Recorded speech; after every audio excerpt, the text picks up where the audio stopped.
Some courtroom mistakes happen because witnesses lie. Some happen because police miss the truth. But every once in a generation, a case emerges that forces an entire justice system to ask a far more disturbing question. What if an innocent man wasn't imprisoned because anyone made a mistake? What if someone chose to keep him there? For nearly 18 years, Michael Carter woke up every morning inside the same concrete prison cell. Every appeal failed. Every request for a new hearing was denied. Every judge repeated the same sentence. The conviction stands. To the public, Michael Carter was a convicted killer. To the newspapers, his case had already been forgotten. To the justice system, he was simply another inmate serving a life sentence. But hidden inside a dusty courthouse archive, locked inside a file cabinet that hadn't been opened in almost 2 decades, sat a single envelope. One signature. One decision that, if discovered, could destroy the reputation of one of the most respected judges in American history. And the most shocking part? The evidence wasn't hidden by a criminal. It wasn't hidden by the police. According to the investigation that would eventually unfold, it had been hidden inside the courthouse itself. Tonight's story isn't about proving whether Michael Carter was innocent. That question had already been answered years earlier. This is the story of why no one was ever allowed to know. Fade into the courthouse. The Franklin County Courthouse had been standing for more than a century. Its towering marble columns had witnessed thousands of trials, countless verdicts, and generations of judges who believed they were protecting justice. Every hallway echoed with history. Every courtroom carried stories that had shaped lives forever. But hidden beneath those polished floors was a records archive that almost no one ever visited. Dust covered the shelves. Cardboard evidence boxes were stacked from floor to ceiling. Thousands of court files, some dating back more than 50 years, rested quietly in metal cabinets. Most of them would never be opened again.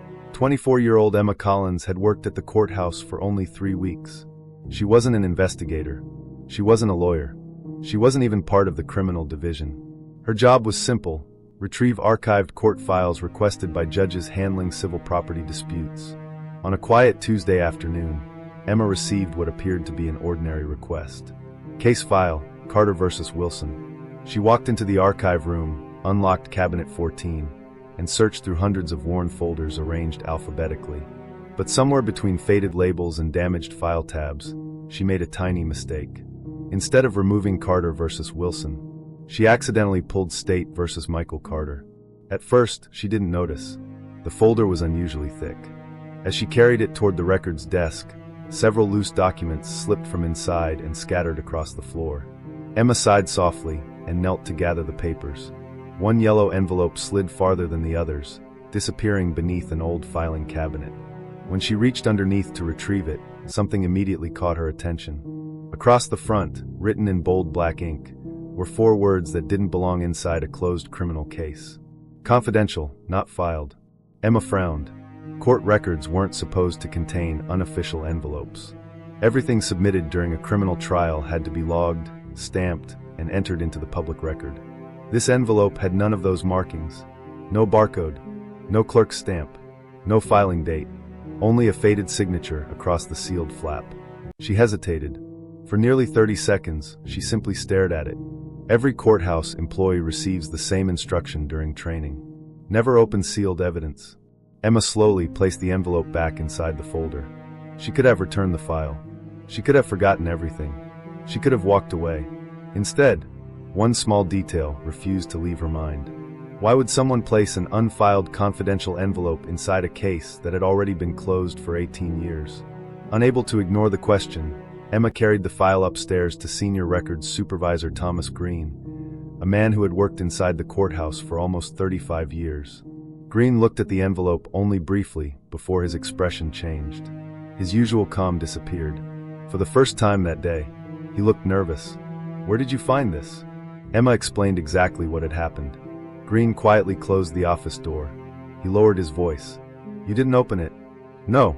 You didn't tell anyone else?" Emma shook her head.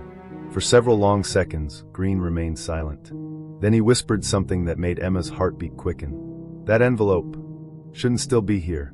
He immediately reached for the telephone. Not to call the police. Not to call the district attorney.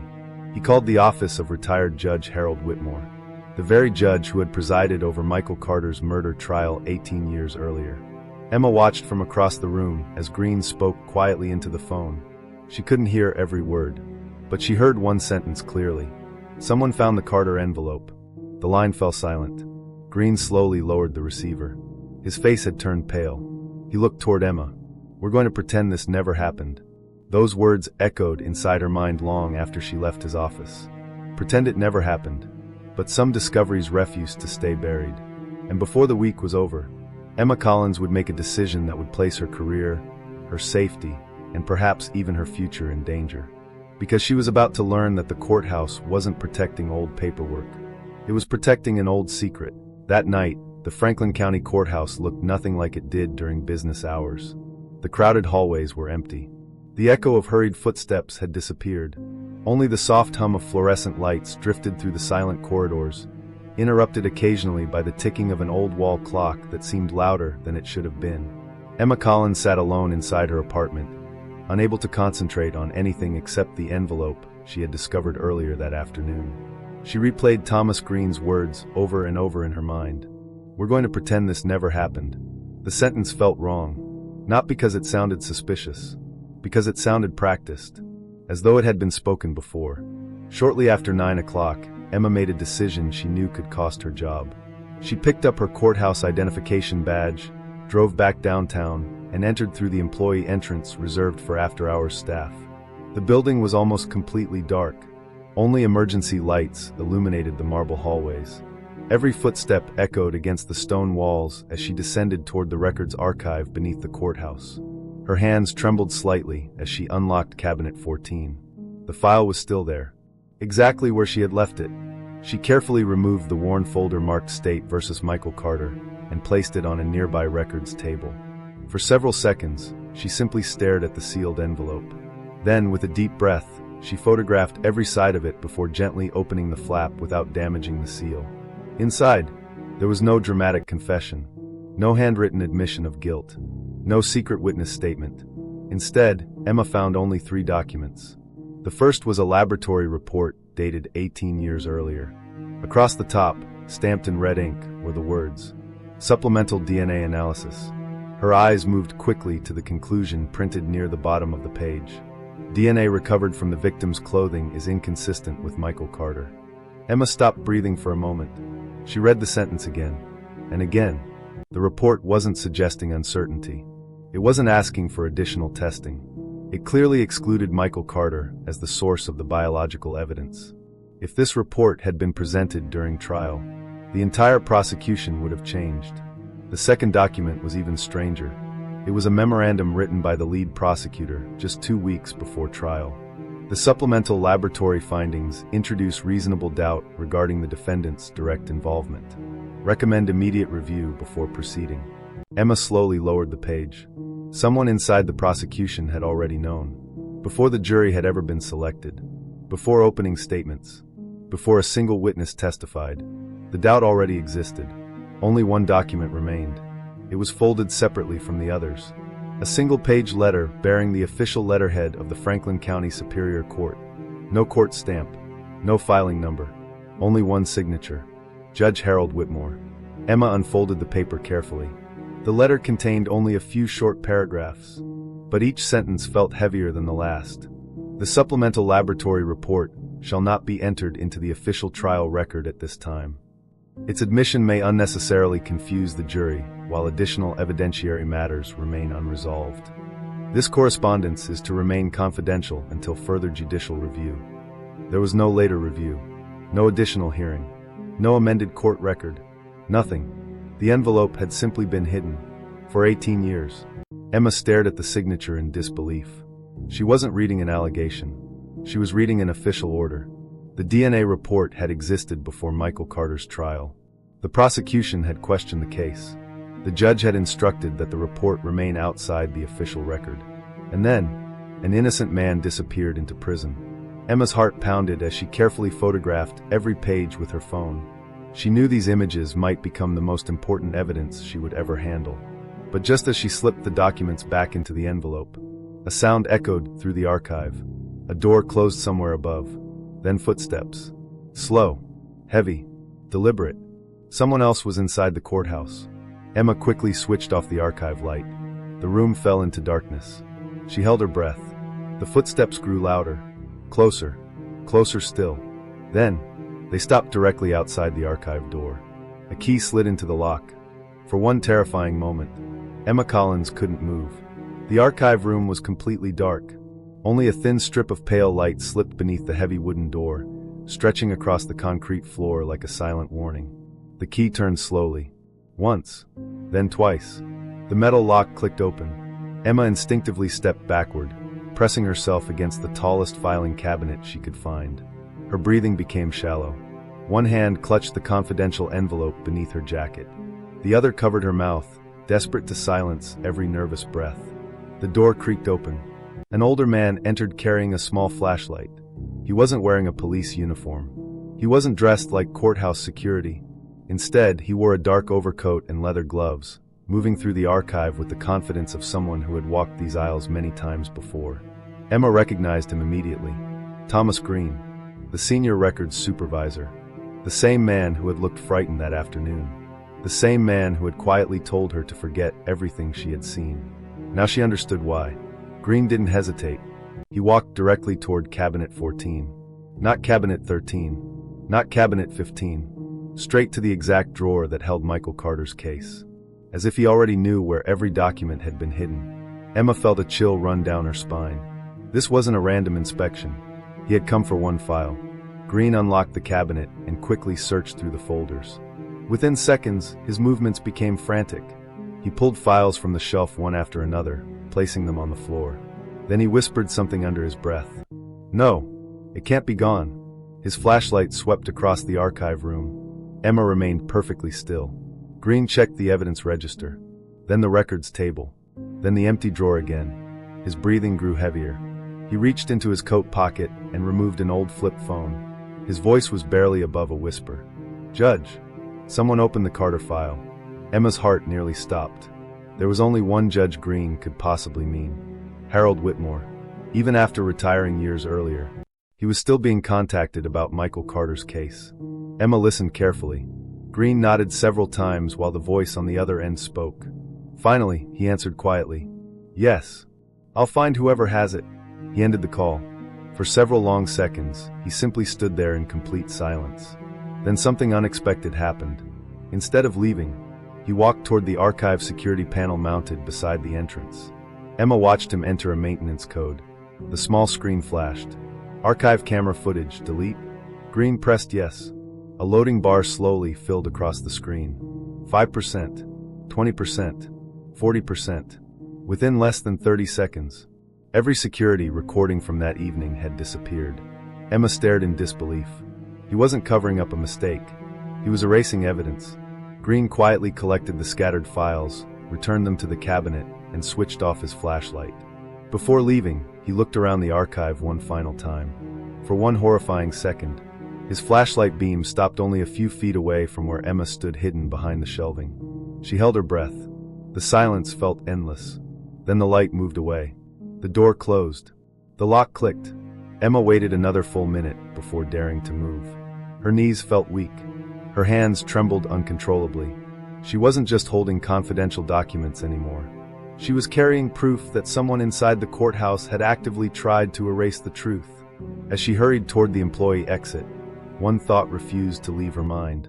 If Thomas Green was willing to destroy surveillance footage, what else had already disappeared over the last 18 years?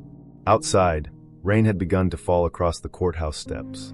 Emma climbed into her car, locked every door, and immediately copied every photograph from her phone onto 2 encrypted storage drives. One she placed inside her handbag. The other she sealed inside a small envelope addressed to an investigative journalist she had admired since college. She whispered softly to herself, "If anything happens to me, someone else will still find the truth." She started the engine, unaware that across the street, a black sedan had been parked there since before she entered the courthouse. Its headlights remained off. Its windows were too dark to see inside, but the driver watched quietly as Emma pulled away into the rain. Emma Collins barely slept. Every unfamiliar sound outside her apartment made her eyes snap open. The rain had continued throughout the night, tapping softly against the bedroom window, but her thoughts never left the courthouse, or the envelope now hidden inside her kitchen cabinet. At exactly 6:14 a.m., her alarm vibrated across the bedside table. She reached for her phone. No missed calls, no messages. For a brief moment, she wondered if she had imagined the entire night.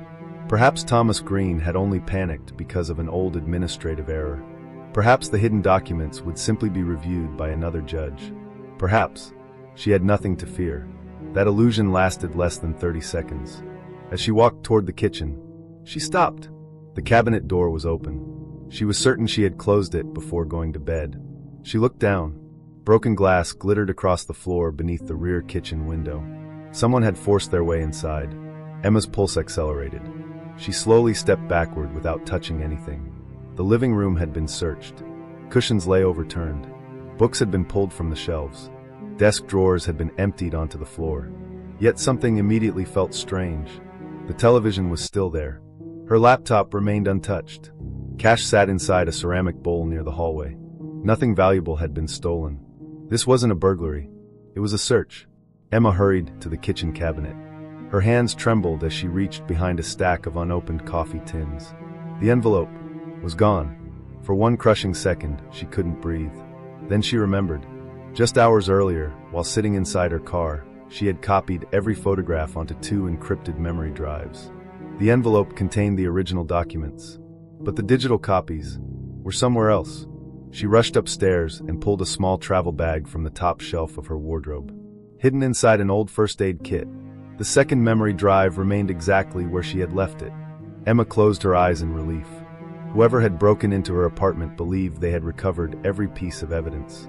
They were wrong. She immediately called the local police.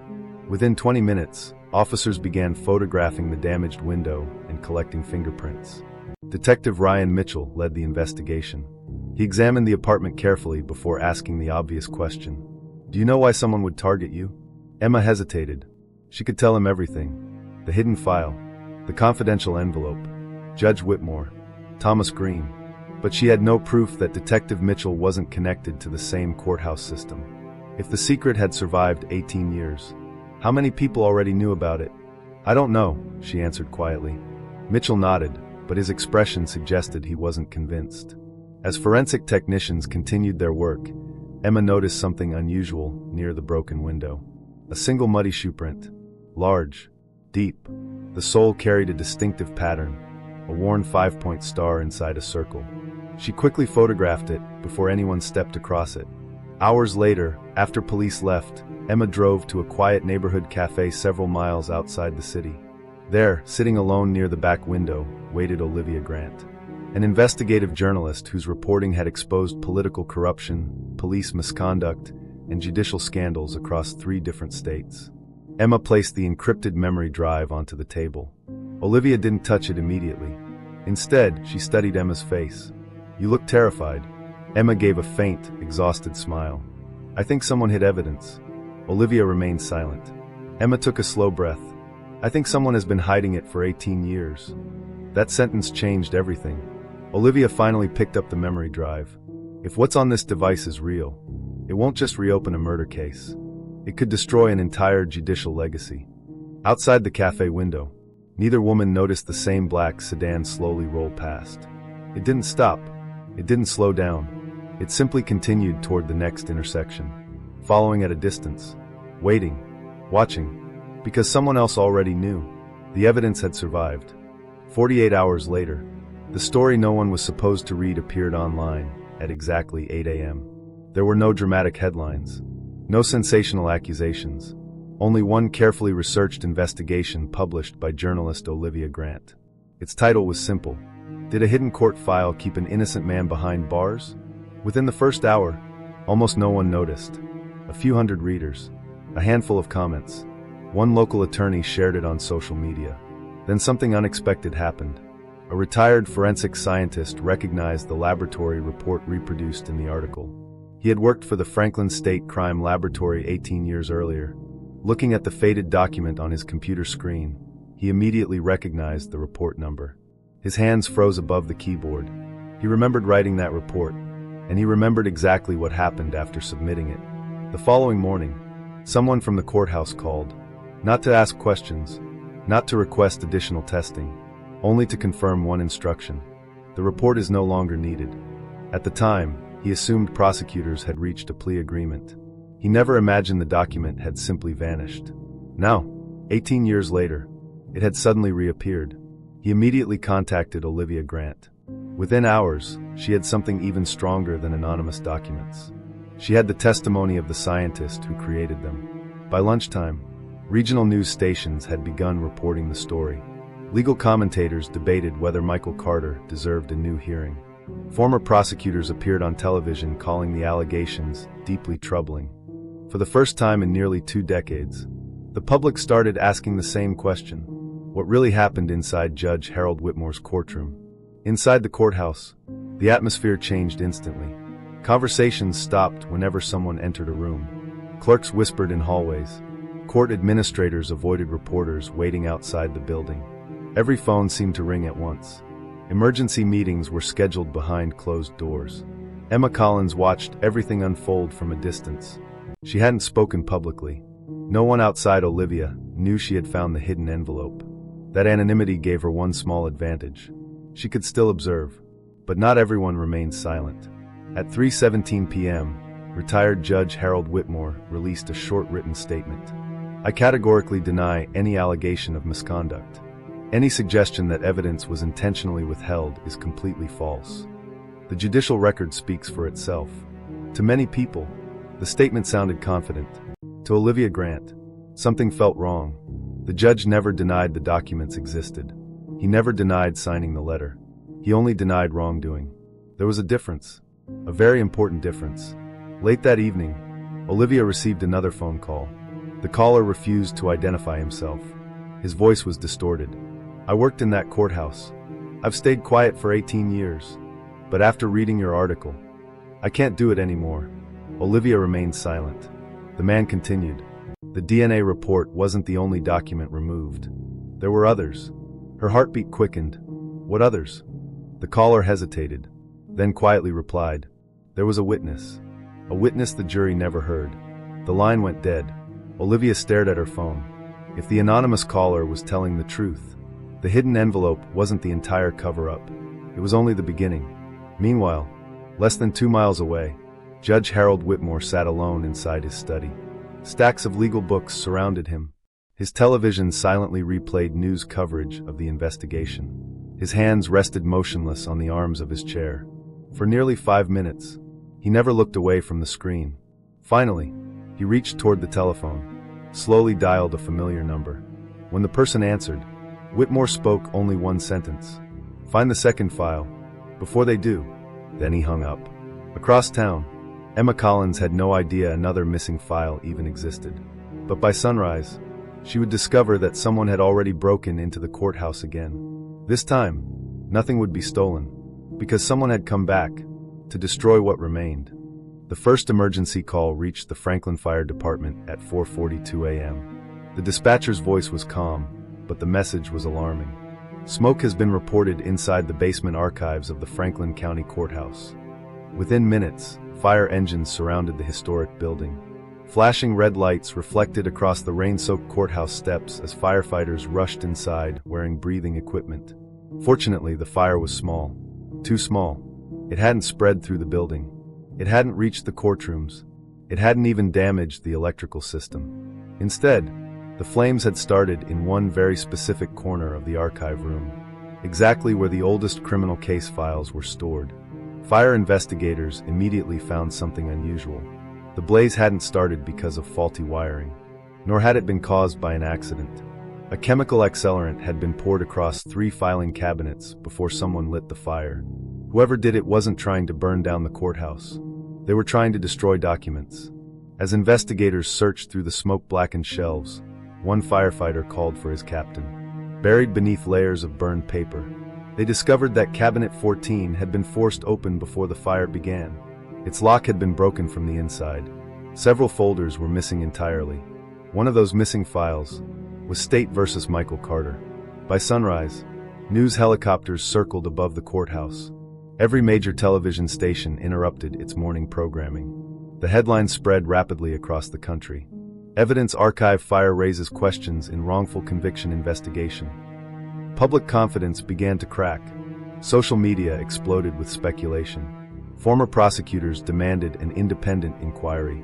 Civil rights organizations called for an emergency review of old convictions handled under Judge Harold Whitmore's courtroom. For the first time, the story was no longer about one prisoner. People began asking a much larger question. How many other files had quietly disappeared? Emma Collins stood behind a crowd of reporters gathered outside the courthouse. She watched investigators carry scorched evidence boxes into waiting forensic vehicles. One detective held up a half-burned folder inside a clear evidence bag. Another photographed melted cabinet locks. The entire building had become a crime scene. Olivia Grant approached quietly. Neither woman spoke for several moments. Finally, Olivia broke the silence. "They're destroying evidence." Emma nodded. "I know, but they're too late." Olivia looked toward her. "What do you mean?" Emma slowly reached into her shoulder bag. Without saying a word, she removed the second encrypted drive. "I never gave you the only copy." For the first time since this investigation began, Olivia smiled.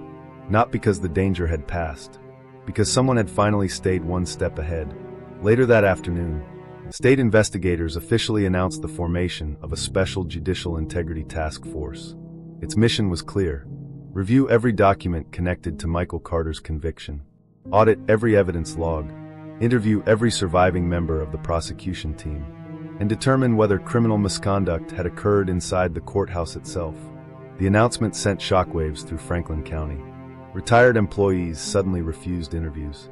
Former court clerks declined to answer reporters' questions. Several lawyers who had worked under Judge Whitmore quietly hired attorneys of their own. The silence that had lasted 18 years was beginning to fracture. That evening, Detective Ryan Mitchell requested a private meeting with Emma. Not at the courthouse, not at the police station. Instead, he asked her to meet inside an empty public library. When Emma arrived, Mitchell was already waiting. He placed a sealed evidence bag on the table. Inside was something investigators had recovered from the burned archive. A partially charred notebook. Only a few pages had survived. Most were unreadable, but one sentence remained perfectly clear. Written in blue ink across the center of the page: "Second witness relocated under judicial instruction." Emma stared at the words. Her pulse quickened. She looked back at Mitchell. "What does that mean?" Mitchell's expression remained serious. "It means someone didn't just hide evidence. They may have hidden a person." The room fell silent. Because if there really had been a second witness, everything the jury believed 18 years earlier could have been built on a lie. For 18 years, the prosecution insisted there had been only one eyewitness. One person who claimed to have seen Michael Carter leaving the abandoned warehouse on the night of the murder. That testimony became the emotional center of the trial. Jurors believed it. The media repeated it. And when the guilty verdict was read, almost everyone assumed the case had finally been solved. But the burned notebook told a different story. Second witness relocated under judicial instruction. Those 6 words haunted Detective Ryan Mitchell. Because in every criminal trial, if a second eyewitness exists, the defense has the legal right to know. Unless someone made sure they never would. The following morning, the Special Judicial Integrity Task Force began reviewing every surviving record connected to Michael Carter's case. Most of the files had already been digitized years earlier. Some were damaged in the archive fire. Others had mysteriously disappeared long before investigators arrived. Then an investigator noticed something unusual. Inside an old transportation reimbursement ledger, one payment stood out. It wasn't made to a lawyer, or a police officer, or a forensic expert.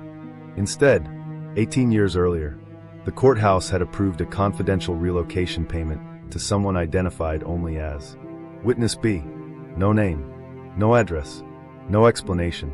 Only one signature authorizing the payment: Judge Harold Whitmore. Detective Mitchell followed the paper trail. It led through old financial records, property databases, and forgotten county archives that had never been connected to the criminal case. 3 days later, a retired postal employee remembered forwarding government mail to a woman who had suddenly moved across the country shortly after Michael Carter's trial. Her name was Sarah Bennett. The name meant nothing to the public. It meant everything to investigators, because Sarah Bennett had never appeared anywhere in the official court record. Not once. Mitchell and Olivia Grant boarded the first available flight to a quiet coastal town nearly 2,000 miles away. Sarah Bennett had spent the last 18 years living under her maiden name. She owned a small bookstore near the harbor. To her neighbors, she was simply the quiet woman who recommended mystery novels and closed her shop every evening at 6. She hadn't spoken publicly about Franklin County in almost 2 decades. When Mitchell introduced himself, she immediately recognized the case. Before he finished saying Michael Carter's name, the color drained from her face. She whispered only one sentence. "I knew this day would come." Sarah invited them inside after locking the bookstore doors. For several minutes, no one spoke. She walked toward an old wooden cabinet and carefully removed a faded cardboard box wrapped in brown paper. The tape had yellowed with age. Dust covered the corners. She placed it gently on the table. "I've kept this for 18 years. Her hands trembled as she opened the lid. Inside were newspaper clippings, old photographs, letters, and one cassette recorder. Sarah looked directly at Detective Mitchell. "I testified once." He frowned. "No, you were never called." Sarah slowly shook her head. "I testified. To the judge." The room became silent. She explained that 1 week before the trial, investigators had interviewed her because she had driven past the warehouse shortly before the murder. She clearly remembered seeing 2 men arguing outside the building. Neither one was Michael Carter. She repeated the same statement during a closed judicial meeting. She expected to testify before the jury. Instead, Judge Whitmore thanked her for her cooperation, told her the court would contact her if needed, and the next morning, a courthouse employee arrived at her home with an offer: a relocation package, financial assistance, a confidentiality agreement, and one condition: "You will never discuss this case publicly." Sarah admitted she was frightened. She had recently lost her husband. She was raising a young daughter alone. She believed the officials were acting in good faith. So she signed the papers, packed her belongings, and disappeared. For 18 years, she convinced herself the justice system had corrected the mistake without her. Until Olivia's article appeared. Sarah looked toward Michael Carter's photograph lying on the table. Tears filled her eyes. "I told myself that if he were innocent, someone else would save him." Her voice broke. No one did. Detective Mitchell quietly reached for the cassette recorder. "What's on this?" Sarah hesitated. "Everything. The entire interview." Mitchell stared at her. "The original recording?" She nodded. "I couldn't bring myself to destroy it. If the tape still worked, it wouldn't just challenge the conviction. It would prove someone intentionally kept the jury from hearing testimony that could have changed the verdict." For several long seconds, no one inside the bookstore moved. The black SUV remained parked outside. Its engine had stopped, but the headlights stayed on, casting long beams across the rain-soaked pavement. 3 people stepped out. 2 men, 1 woman, all dressed in dark business suits. No police badges, no marked government vehicles, only identical black briefcases and a gray evidence storage box bearing the faded seal of the Franklin County Courthouse. Sarah Bennett looked through the front window. The color drained from her face. "I know them."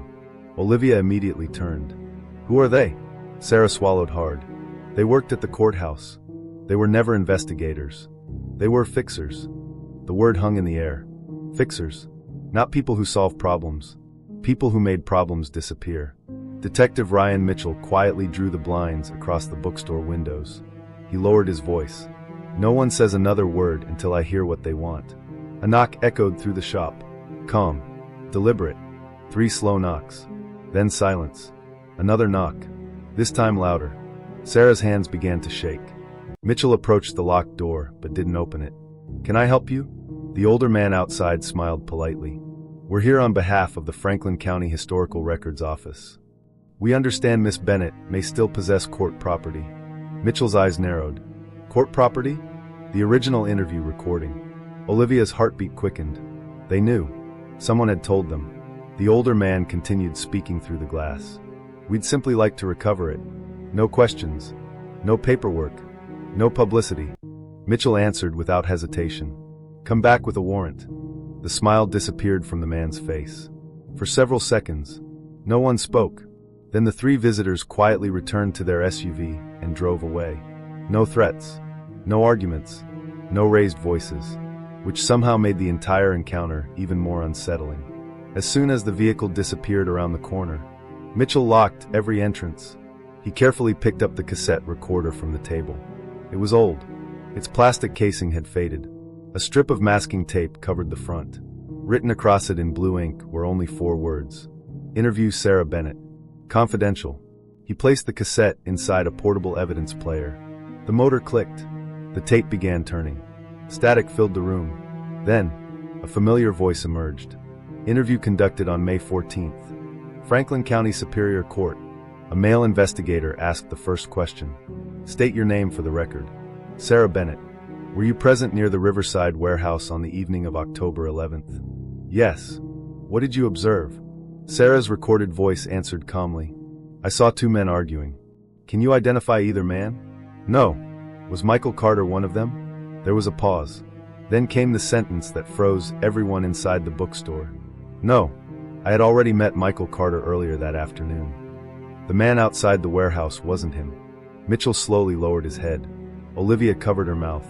Because that single answer would have changed the entire trial. The recording continued.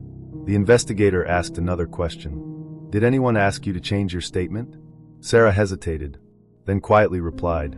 Judge Whitmore asked if I was completely certain. I said yes. He told me my memory might improve with time. Another voice entered the recording. Older, calmer, more authoritative. Sarah immediately recognized it. So did Mitchell. So did Olivia. It was Harold Whitmore, the judge himself. His voice was unmistakable. Miss Bennett, for the sake of justice, sometimes incomplete testimony causes greater harm than silence. The room became absolutely still. No one spoke. No one moved. Because they had just heard the judge's own voice discussing whether a witness should remain silent.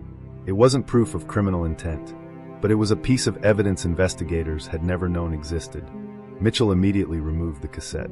This goes into protective evidence. Olivia nodded. No copies leave this room until it's authenticated. Emma looked toward Sarah. Why didn't you ever tell anyone? Sarah stared at the rain falling outside the bookstore window. For 18 years, I convinced myself that silence was the price of surviving. A tear rolled down her cheek. I didn't realize someone else was paying the price instead. At that exact moment, Mitchell's phone vibrated. One message. No sender. Only 7 words. You're already too late. Check the courthouse. Mitchell looked up. His expression changed instantly. He grabbed his coat. Something had happened. Something serious enough that whoever sent the message wanted them to see it immediately. 18 years. That was how long Michael Carter had waited to hear the words he believed would never come. On a cold Monday morning, every seat inside the Franklin County Superior Court was filled. Television cameras lined the hallway outside. Journalists from across the country stood shoulder to shoulder. Waiting for a hearing, many legal experts were already calling one of the most significant wrongful conviction cases in decades. Michael entered the courtroom wearing a plain navy suit. His prison uniform was gone, but the years it had stolen from him were impossible to hide. His hair had turned gray. Deep lines crossed his face.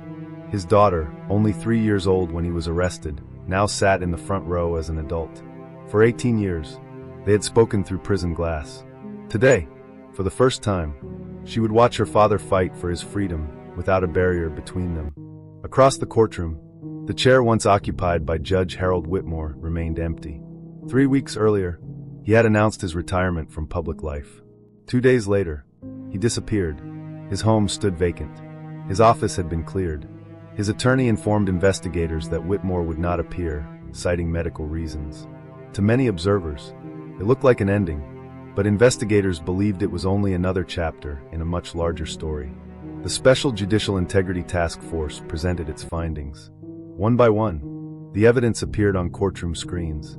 The hidden DNA report, the prosecution memorandum expressing reasonable doubt, the financial records documenting the relocation of Witness B, the burned notebook recovered from the courthouse archive, the deleted surveillance logs. Finally, the authenticated cassette recording. No dramatic music filled the courtroom. No emotional speeches interrupted the proceedings. Only silence, as the judge listened to every piece of evidence. When Sarah Bennett's recorded voice stated, "The man outside the warehouse wasn't Michael Carter," the courtroom remained perfectly still. Then came Judge Whitmore's own recorded words. Sometimes incomplete testimony causes greater harm than silence. The judge presiding over the hearing slowly removed his glasses. No one needed to explain the weight of what they had just heard. The Attorney General's representative stood. His voice carried through the courtroom. Based on the evidence now before this court, the state can no longer defend the integrity of Mr. Carter's conviction. For a brief moment, no one moved. Then the presiding judge looked toward Michael Carter. His voice remained calm, measured, almost gentle. Mr. Carter, this court hereby vacates your conviction. You are released immediately. Michael closed his eyes. He didn't celebrate. He didn't shout. He simply lowered his head as tears quietly rolled down his face. 18 years of waiting ended in a single sentence. His daughter rushed forward. Father and daughter embraced in the center of the courtroom. Around them, even seasoned reporters stopped writing. Some simply watched. Because there are moments that need no commentary, only witnesses. Outside, hundreds of people gathered on the courthouse steps. As Michael stepped into the sunlight, microphones stretched toward him from every direction. A reporter asked the question everyone expected. Do you hate the people who took 18 years from your life? Michael looked back at the courthouse, the building where he had lost nearly half his life. Then he quietly answered, if I spend the rest of my life hating them, they'll take the years I still have. I won't give them that too. The crowd fell silent. Weeks later, federal investigators announced a criminal inquiry into the handling of evidence within Franklin County's judicial system. Several former courthouse employees were called to testify. Thomas Green accepted a plea agreement and admitted that documents had been concealed for years under instructions he claimed came from senior officials. However, one question remained unanswered. Where was Harold Whitmore? Despite an international search, the retired judge was never found. Some believed he had fled. Others believed he had died before investigators could question him. Officially, his disappearance remains unresolved. Months later, Emma Collins returned to the courthouse archive. The damaged cabinets had been replaced. Fresh shelves stood where burned records once lay. She paused beside cabinet 14. For several seconds, she simply stared at the new metal drawer, then quietly closed it. Some files preserve history. Others reveal it. She turned off the archive lights and walked away. Justice doesn't always arrive when it's needed. Sometimes, it arrives decades late. Too late to return birthdays. Too late to restore lost memories. Too late to erase the pain carried by innocent families.